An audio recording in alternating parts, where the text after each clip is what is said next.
Okay, so let's continue our discussion of A Gesture Life by Chang Rei Lee and look at chapter 12. So there's a lot going on in chapter 12.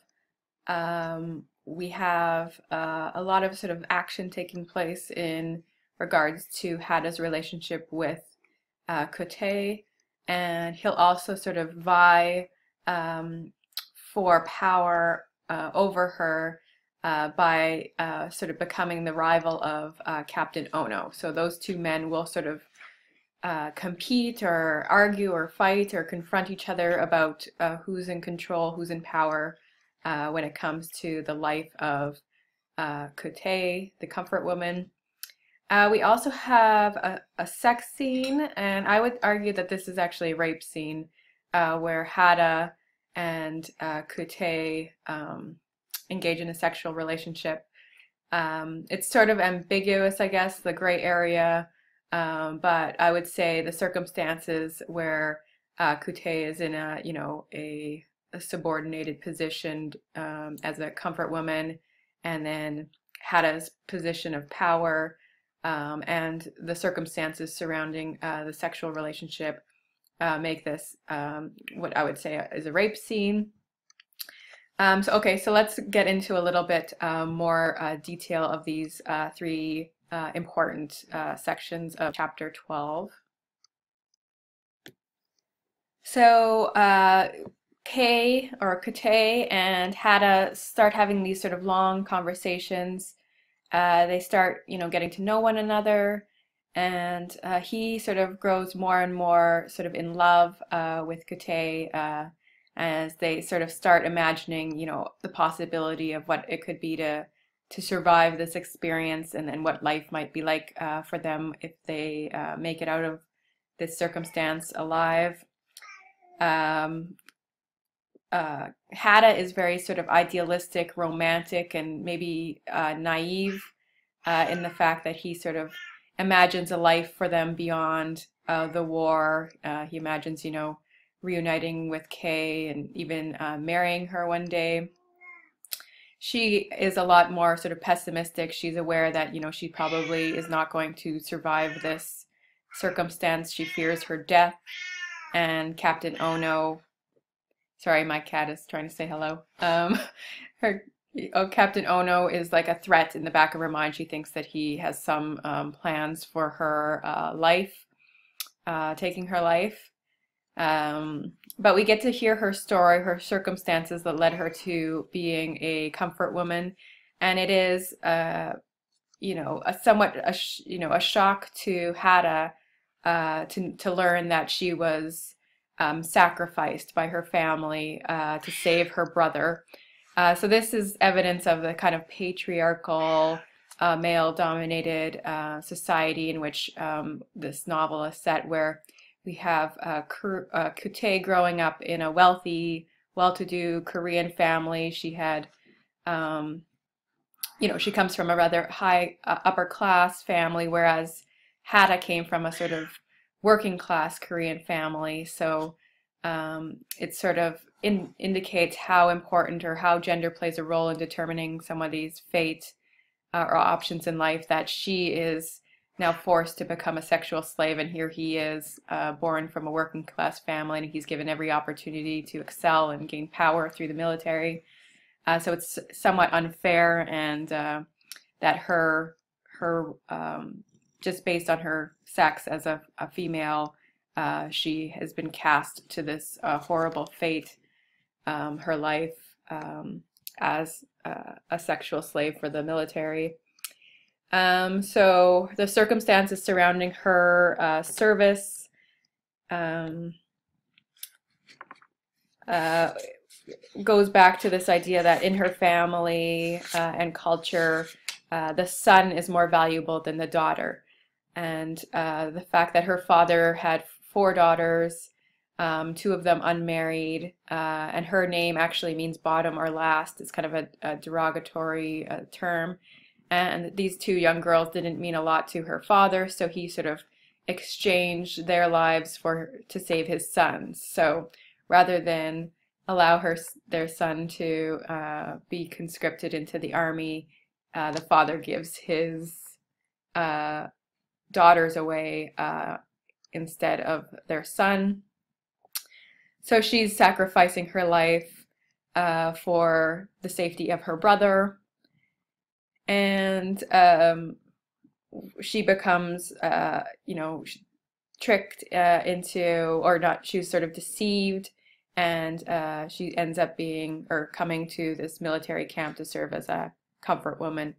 But she begs Hadda to help her. She wants Hadda to sort of take pity on her, help her. As a doctor, he has access to sort of pills and medications that would allow her to sort of not to make the sacrifice or kill herself rather than endure what she sees in the future as inevitable death. But he won't help her, at least at this point. He's not going to help her kill herself. He sort of won't allow her to sort of make this decision for herself. He seems to control her fate in the war, and he sees himself as kind of like her hero. He sees himself as a kind of heroic protector, and he thinks he's going to be able to stand up for her and protect her from any sort of evils that might occur in her future. Is 259, 260, 261. This is sort of when Hadda initiates a kind of sexual relationship with Kutei, and there's this sort of threat.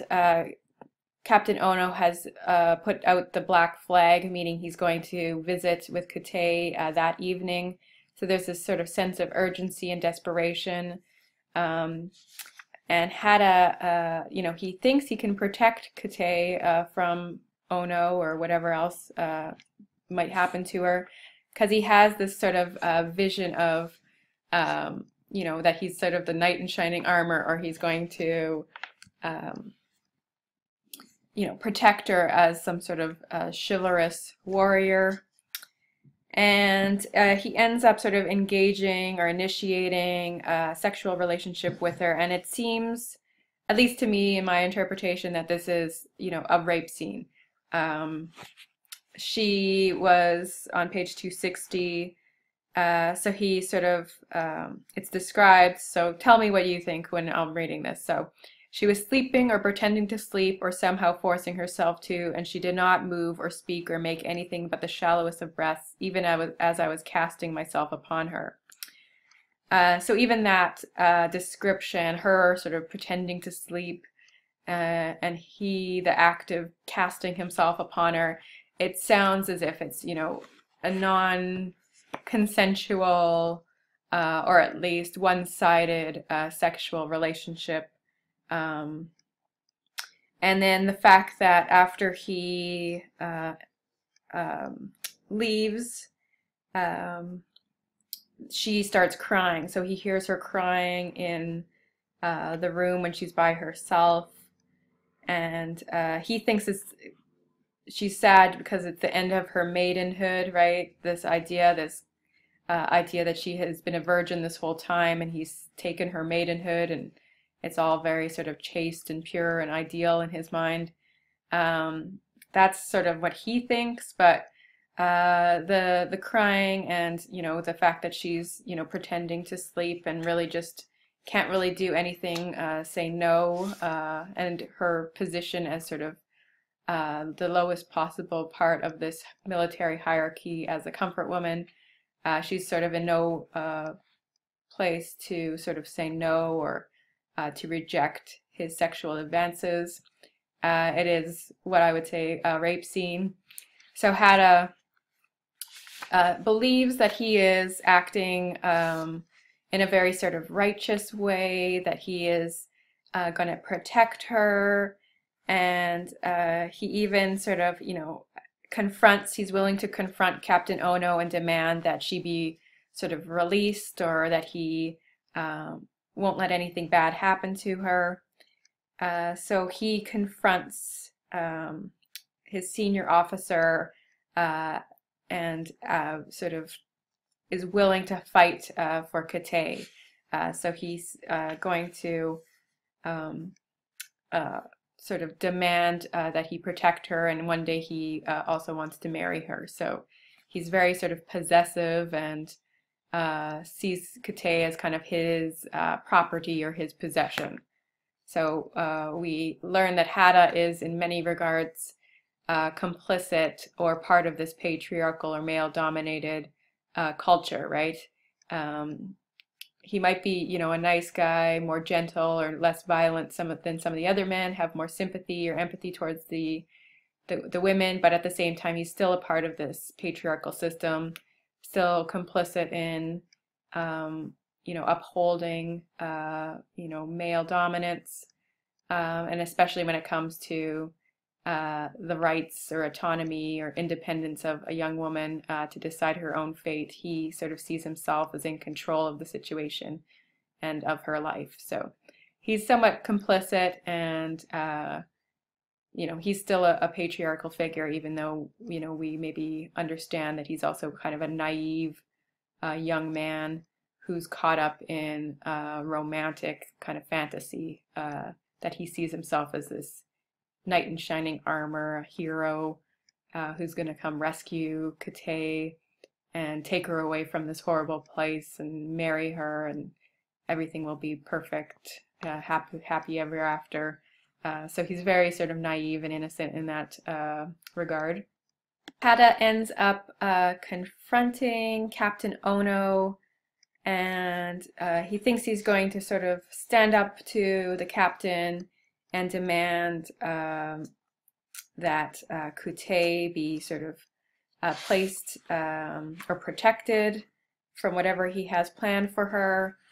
And together these two, so we have sort of a rivalry set up between Captain Ono and Hadda, and they're both arguing, fighting over who is in control of Kay's life. So Kate really doesn't have a lot of power in this situation for herself. She's really at the hands of two men vying over what's going to happen to her. And we don't really know what her situation is. You know, Hadda has believed that she's been, you know, virginal, a maiden. He uses the word maidenhood as a kind of, you know, almost like a chivalric word for, you know, her virginity. And then Ono tells him that no, she's not a virgin. She's actually pregnant, and you know, she was pregnant when she got here. So some other man has impregnated her, and you're just, you know, one of many who have had their way with her. So he's sort of countering that idea of her purity or chastity and saying no, she's, you know, promiscuous, and her virginity is not, you didn't take her virginity, she's actually pregnant. So there's all this sort of speculation about Kate and her womanhood, and whether she is chaste or whether she is promiscuous. So these two men are sort of vying against each other for power over her life, and Ono criticizes Hadda at this time when he tries to stand up for her and tries to stand up for himself. But Ono sees Hadda as being sort of weak and pathetic. And on page 266, he tells Hadda that,